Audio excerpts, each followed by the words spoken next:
Hello, everybody. I just wanted to share a little bit about the new moon with you guys.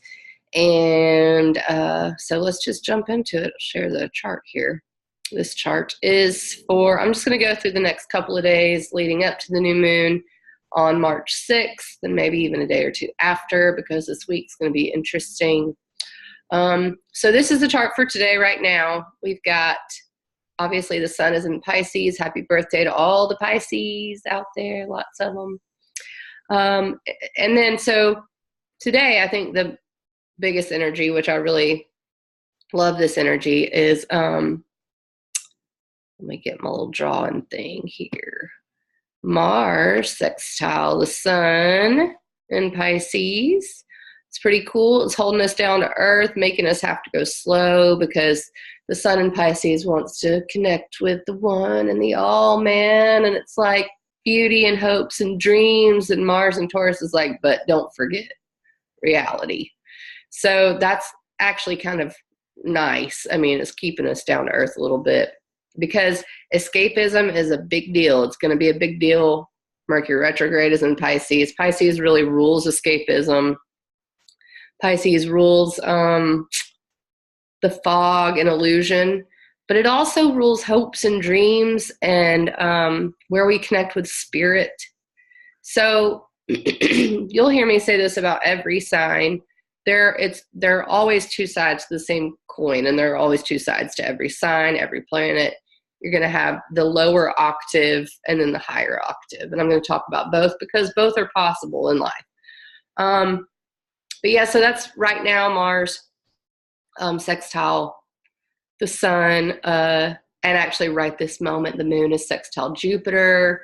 You know, that's also kind of the future and hopes and dreams. That won't last long though, only a couple more hours.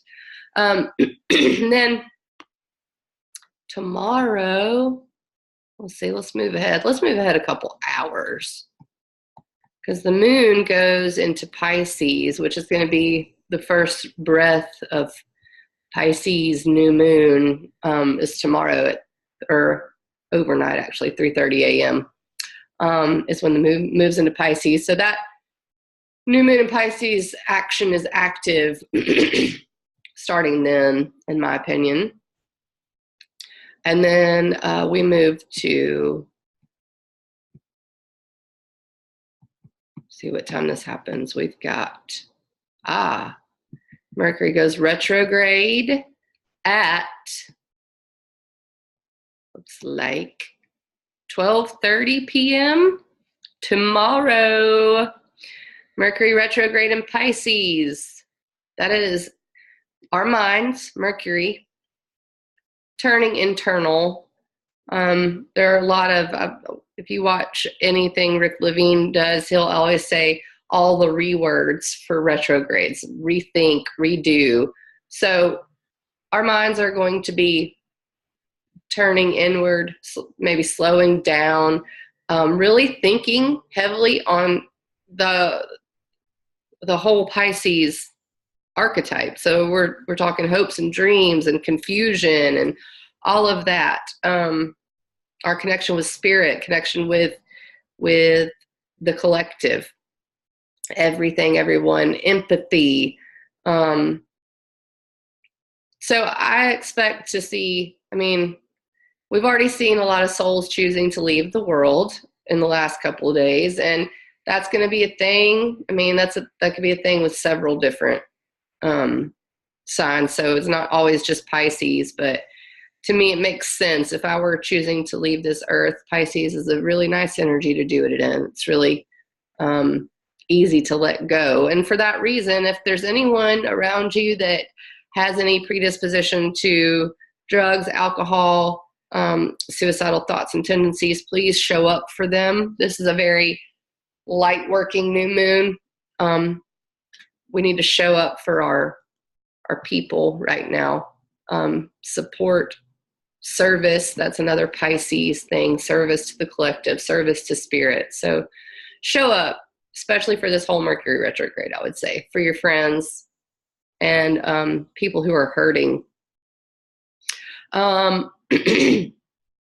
So We're going to move a couple hours after that because Mercury goes retrograde, and then as we lead up to this new moon, just before it's exact, 2:30 a.m. March 6th, 2:30 a.m. Uranus moves into Taurus. This is a big energy.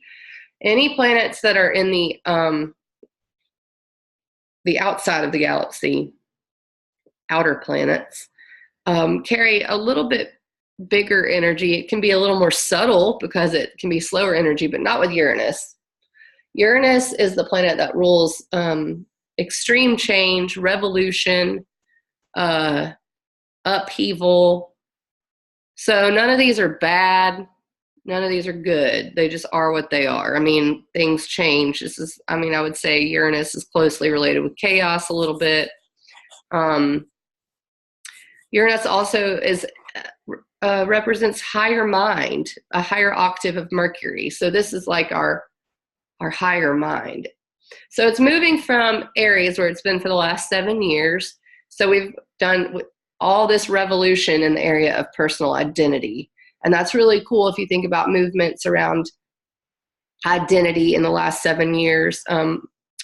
Even new words, the higher mind at work there, new words for how we identify.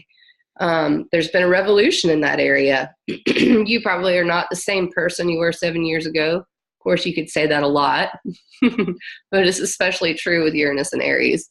So anyway, 2:30 a.m. March 6th in Birmingham, Alabama, at least, Uranus is leaving Aries. Won't be there for another 80-something years probably. And it's moving into Taurus, and Taurus is an earth sign. So you could literally read this as earth upheaval, and metaphorically as well. So in reality, we probably will experience some upheaval with the earth. I mean, you talk about, well, I'm just not going to put that out there, but that's all I'll say about that. But then we're also talking about metaphorically upheaval in our values. Taurus is our finances. It is the way we relate to what we love, because it's ruled by Venus. So, you'll hear a lot of people say that Uranus was last in Taurus, I believe, during the Great Depression. And I can't remember who said this, but it's great, and I need to remember. But with astrology, we're not going to repeat stuff, but it will rhyme. That could have been Rick Levine too. Gosh, I love him so much. History won't repeat, but it will rhyme, and I love that. So, do I think we're going to go through another Great Depression? Probably not. I don't know. I'm not going to hope for that. What I'm going to hope for is a revolution in how we relate to money, a revolution in how we relate to values. I think we've already seen a little bit of that with the Marie Kondo stuff, because Uranus was in Taurus last year in May, and it's just so interesting that this is like the rise of sort of like a reevaluation of how we relate to physical material objects, like we don't really need all that stuff. So, it's that kind of an energy too. So we're going to feel shifts there. It's good to get on top of your finances during this time. Good to get on top of what you value. Good to have, plans for physical reality and that kind of stuff. And Uranus also rules your tribe and community. So this is also a good time to connect physically with your tribe, values around community. Okay, so then that's 2:30 a.m. and then we move on to the new moon, and that's exact. Let's see, looks like around 9:30 a.m. Give or take a few minutes. Here's what's cool about that. The new moon is new intentions, and this is my favorite part. I've been waiting to say this because I just love it so much. The new moon is always is good to set new intentions. It's a seed planting time. It's that way for farmers. It's that way for, in lots of areas of life. You want to plant seeds during a new moon. And this new moon happens to also be conjunct, meaning with, next to Neptune. Let's just highlight it, because I want to highlight it. Bloop right there. There's all the Pisces energy. So we've got Neptune there. That's that kind of pitchfork looking thing. Trident, Neptune, the god of the sea, right? Neptune represents our greatest hopes and dreams and wishes. So, you know, it rules Pisces, where we're at right now. Pisces is the sign we're in. Neptune is the planet, and it's naturally at home in Pisces. And we have this new moon there. The moon loves Pisces.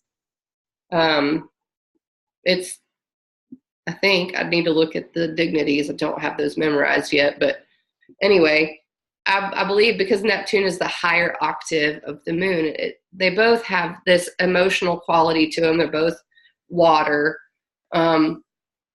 So what I've been telling everybody, and it's sextile to Saturn, and depending on what you think of orbs here, sextile to Mars in Taurus. So it's sextile to both of these things in earth signs, giving this really a physical reality anchor.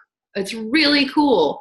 So what I've been telling everyone to do, especially with Mercury retrograde, is to, during this new moon day, March 6th, write down your greatest hopes and dreams. It's helpful if you know where this is happening in your chart, so that you can maybe focus your intentions on the area of life a little bit. And if you want to get a reading with me, please just let me know. I will go through your chart happily.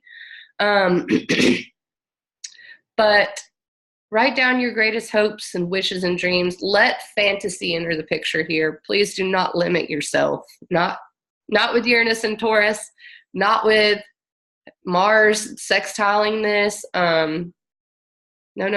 We're not limiting ourselves. This is fantasy.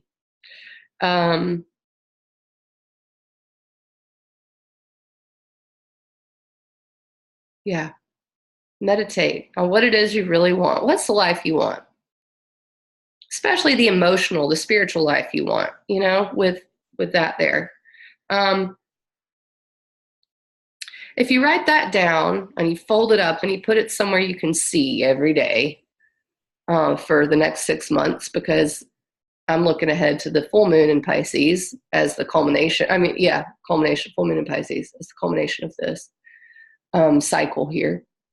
So fold it up, put it where you can see it. You don't have to read it every day. I wouldn't, because you'll know what is on that paper. You have a knowledge of what your greatest hopes and wishes are. And set the intention to make it happen. Fantasy land. That's what Pisces is fantasy land.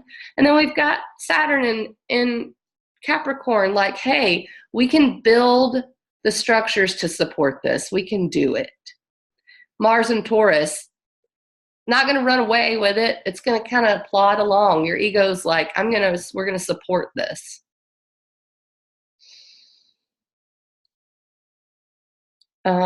This new moon, I don't know if I did. I think I said it earlier. I'm going to say it again. Call to light workers to really show up for people and be in service to people over the next little bit. I mean, I think it's important. We have the Saturn-Pluto conjunction coming up. Uranus and Taurus is going to shake up a lot of stuff. Chiron is in Aries. That's another thing that's happening here. Chiron is the wounded healer, so we're going to be doing a lot of healing in our identities, how we identify ourselves. Uranus shook stuff up there over the last 7 years. Chiron's going to come in and heal it, and we need to be present to help people heal and in our integrity. Another thing that I want to talk about just very quickly, and then I will conclude this video, is Jupiter is square to this new moon. I mean, it's not very tight, but it's definitely going to be square to Neptune, and so this energy is active. Let's just say that. The Jupiter in Sagittarius square Neptune in Pisces is one about really, I think, sussing out your beliefs, you know, what you believe about the world. And it's going to be a little push and pull, you know, maybe you want to believe this, but the truth will come out and set you straight a little bit. And sometimes that's not easy. So, kind of seeing the truth of situations. It's I like this creative tension. I think we need it with Pisces. So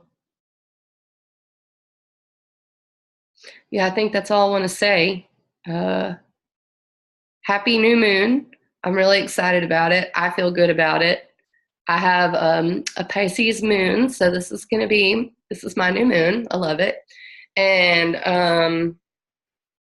I really, really hope the best for you guys, and I want everyone to give me feedback on this. I really appreciate feedback as I'm starting to get more out into the public with my astrology. It's a little difficult to put yourself out there, but I think I'm starting to understand it in a way and really integrate it in a way that I can share with everyone, and hope it really can help you guys life hack, things the way it has me. I feel like astrology is a real life hack. So that's just my little spiel on that. Anyway, ecstaticastrology@gmail.com is my email. Find me on Facebook, Ecstatic Astrology, Instagram, same, Twitter. I think I'm Ecstatic Astro, YouTube as well, Ecstatic Astrology. So everyone have a wonderful, wonderful rest of the day, wonderful new moon, and I'll try to see you on the full moon. Mwah.